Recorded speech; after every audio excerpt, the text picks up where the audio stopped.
অপ্রত্যাশিত কিছু না ঘটলে বলা যায় ড্রয়ের পথে এগিয়ে যাচ্ছে মিরপুর টেস্টের ভাগ্য। বৃষ্টিবিঘ্নিত চতুর্থ দিনের শেষে টাইগারদের সংগ্রহ ৩ উইকেট ১৫২ রান। 50 করেন মমিনুল হক ও অধিনায়ক নাজমুল। তাতে সব মিলিয়ে পাকিস্তানের বিপক্ষে বাংলাদেশের লিড ১৭৯ রানের। হাতে আছে ৭ উইকেট। এর আগে বাংলাদেশের ৪১৩ রানের জবাবে প্রথম ইনিংসে ৩৮৬ রান সংগ্রহ করেছিল পাকিস্তান। পরাগ আরমানের রিপোর্ট। আলোক স্বল্পতায় গতকালের মতো আজও খেলা শেষ হলো আগে। মমিনুল ও নাজমুলের 50-র সঙ্গে খেলল বৈশাখের আকাশও। তাতে বৃষ্টিবিঘ্নিত চতুর্থ দিন শেষে পাকিস্তানের বিপক্ষে ১৭৯ রানের লিড পায় বাংলাদেশ। হাতে আছে ৭ উইকেট।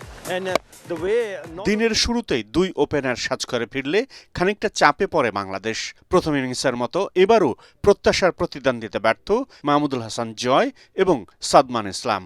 তৃতীয় উইকেট জুটিতে স্বস্তি অধিনায়ক নাজমুল হোসেন শান্ত ও মমিনুল হকের ব্যাটে। ২ উইকেটে ৯৩ রানের পুঁজিতে লাঞ্চ বিরতিতে যায় স্বাগতিকরা। টাইগারদের লিড তখন ১২০ রানের। লাঞ্চের সঙ্গে সঙ্গে বৃষ্টিতে দ্বিতীয় সেশনটাই ভেসে যায়। চা বিরতির পর খেলা শুরু হলে মমিনুল হক তুলে নেন টানা পঞ্চম 50। সেই সঙ্গে টেস্টে ছুঁয়ে ফেলেন ৫,০০০ রানের মাইল ফলক। প্রথম ইনিংসের সেঞ্চুরিয়ান নাজমুল হোসেন শান্তও পান 50-র দেখা।